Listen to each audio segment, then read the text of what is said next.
안녕하세요. 이서윤의 초등생활 처방전 이서윤입니다. 네, 추운 날씨에 감기는 안 걸리셨는지 모르겠어요. 네, 오늘은요, 1학년의 수학 공부법에 대해서 말씀을 드리려고 해요. 이제 입학 전에 또 1학년에서는 어떤 공부를 하면 좋을지, 그리고 1학년 내내 어떤 부분에 중점을 두면서 공부를 하면 좋은지, 그리고 2학년도 도움이 될 만한 내용들이 굉장히 많이 있기 때문에 이제 우리 아이가 저학년이다 그러면 이 영상을 좀 끝까지 보시면서 필요한 내용을 쏙쏙 가져가셨으면 좋겠습니다. 네, 1학년 1학기에 들어가면은 어떤 내용을 공부하는지 한번 수학 교과서의 단원들을 쭉 볼게요. 1학년 1학기는요, 5단원이 총 있습니다. 그래서 1단원은요, 9가지의 수고요. 2단원은 여러 가지 모양, 3단원은 덧셈과 뺄셈, 4단원이 비교하기, 5단원이 50가지의 수 이렇게 구성되어 있어요. 그러니까 수로 치면은 1학년 1학기는 50가지의 수를 배운다. 그리고 이 덧셈과 뺄셈 같은 경우에는 이 받아 올림이나 받아 내림이 없는 한 자릿수의 더하기 빼기까지만 배워요. 그리고 여러 가지 모양에서는요, 이 블럭으로 좀 쌓기놀이를 하는 그 정도 수준이에요. 그리고 비교하기는요, 뭐가 더 넓은가, 뭐가 더 무거운가, 어떤 것에 더 많은 걸 담을 수가 있는가, 이 정도를 비교하기에서 배웁니다. 그래서 사실은요, 1학년 1학기에서는 그렇게 어려운 내용은 별로 없어요. 계속 이어서 이제 1학년 2학기에 어떤 내용이 있는지 한번 살펴볼게요. 이제 1학년 2학기는요, 6단원이 있습니다. 1학년 1학기 같은 경우에는 좀 학교 생활에 적응하는 기간을 한 달로 보기 때문에 그때는 학교 생활 적응을 돕는 그런 교재를 배우고요. 이제 1학년 2학기는 이제 6단원이 있어요. 그래서 1단원이 100가지의 수, 2단원이 이 덧셈과 뺄셈, 3단원이 여러 가지 모양, 4단원이 덧셈과 뺄셈 2, 5단원이 시계보기와 규칙 잡기, 6단원이 덧셈과 뺄셈 3예요. 그러니까 6단원 중에서 3단원이 덧셈과 뺄셈이에요. 그리고 수는 이제 100가지의 수를 배웁니다.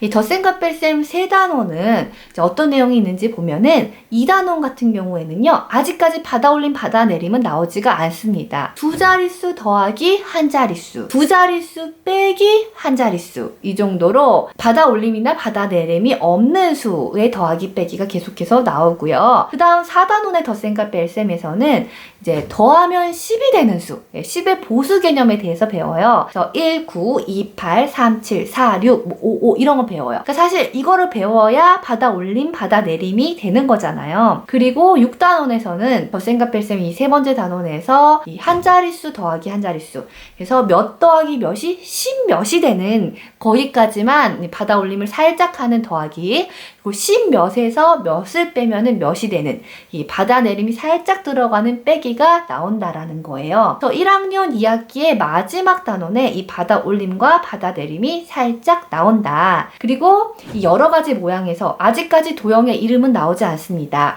이 도형을 좀 모양을 본떠보고 그리고 그려보고 여러 가지 모양으로 꾸며보고 이 정도가 나오고요. 그 다음 시계보기와 규칙 잡기에서는 시계도 몇 시까지만 읽으면 돼요. 분이 읽는 건 2학년 때 나오고요. 그래서 1시, 2시, 3시 이런 정각을 읽을 수 있으면 됩니다. 규칙 찾기에서는요, 이 규칙적인 무늬로 꾸며본다라는 거, 또는 수에서 규칙을 찾는 거, 이 정도가 나옵니다. 여기에서 4단원에서 말씀드린 이 10의 보수 개념이요, 굉장히 중요해요. 뒤에서 학년이 올라가면서도 계속 수를 가르고 모아서 이 더하기 빼기를 하는 게 이 수 단위만 커지면서 계속해서 나와요.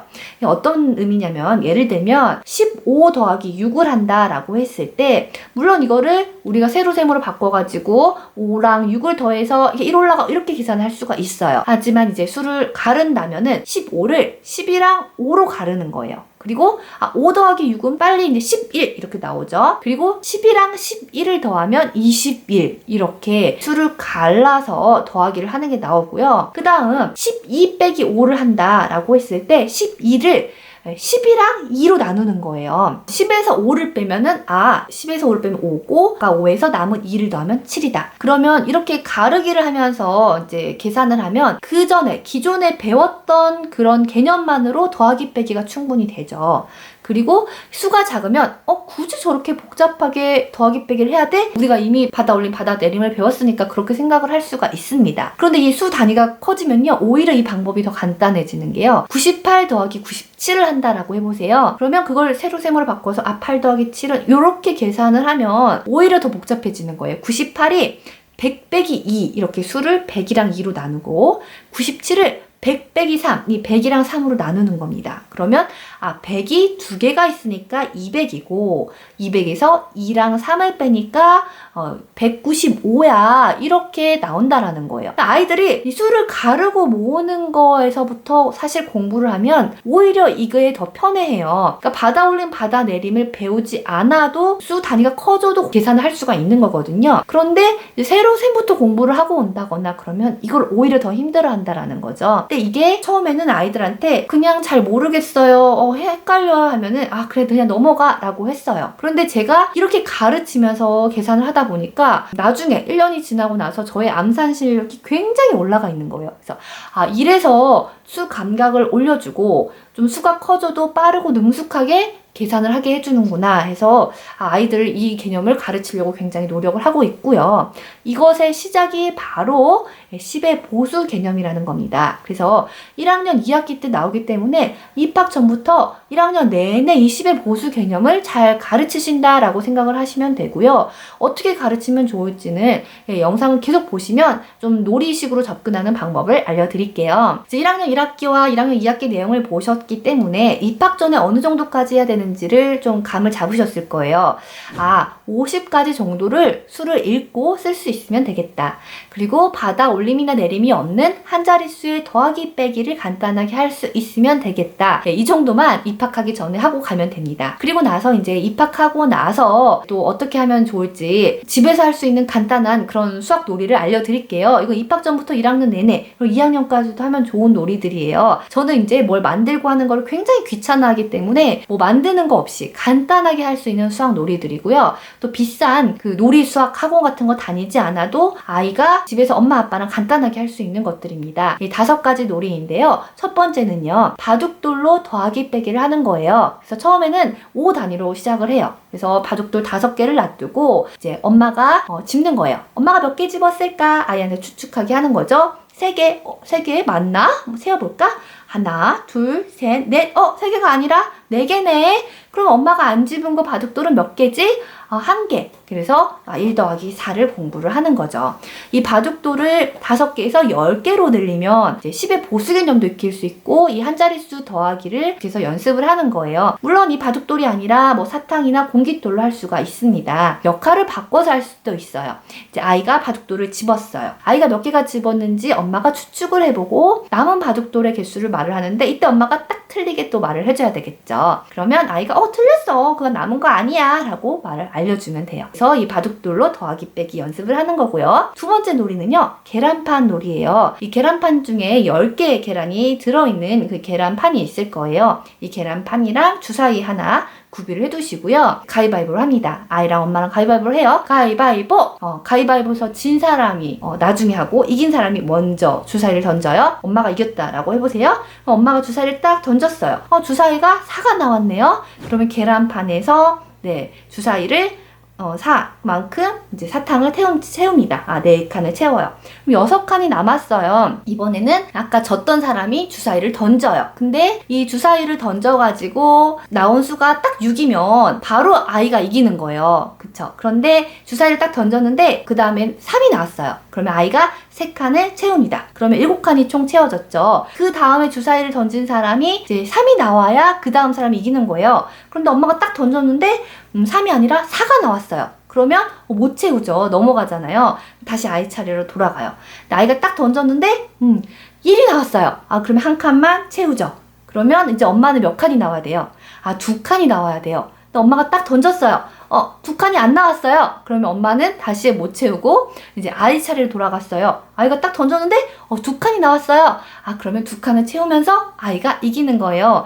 그러니까는 이 주사위로 이 10칸의 계란판을 이제 사탕을 채우는 건데 이거를 뭐 2번 만에 채울 수도 있고요. 그 다음에 뭐 여러 번 만에 채울 수도 있고 그래서 참 재밌어 하는 그런 놀이예요. 그래서 더하기 개념을 익힐 수 있고 10의 보수 개념을 익힐 수가 있다라는 거예요. 네, 그 다음에는 세 번째 놀이는 뭐냐면요. 사탕 가르기 놀이입니다. 이렇게 지금 보이시는 표를 종이에 간단하게 그려보세요. 그리고 사탕을 이제 제일 윗칸에다가 몇 개를 놔두는 거예요. 10 안쪽의 수로 놔두는 거예요, 처음에는. 그래서 8개를 놔두고 그 8개가 되려면 사탕이 몇 개랑 몇 개가 있을 수가 있을지를 한번 갈라보는 겁니다. 1이랑 7도 될 수도 있고요.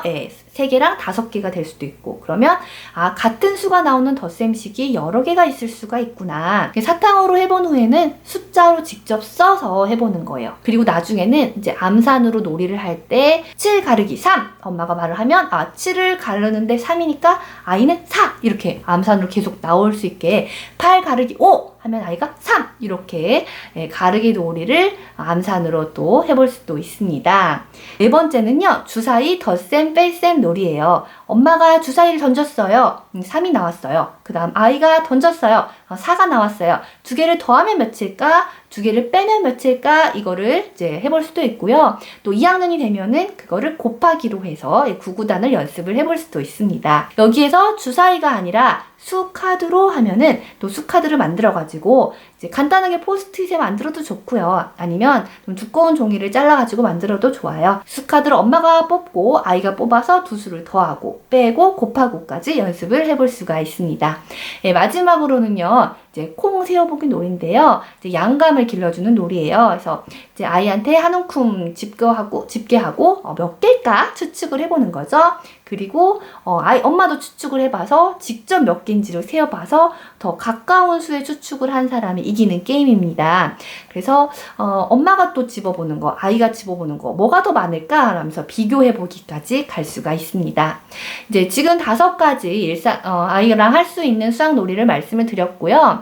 이제 또 일상생활에서도 지나가는 사람의 수를 세어본다라거나 좀 친구랑 키를 재어본다라거나 집에 있는 블록을 좀 색깔별로 크기별로 분류해 본다라거나 또는 이제 마트에 갔을 때 그 가격을 아이한테 직접 한번 계산을 해보게 한다거나 사탕을 샀을 때 3개씩 나눠보고 5개씩 나눠보고 나눠보면서 좀 일상생활에서도 수학적으로 접근을 해볼 수가 있습니다.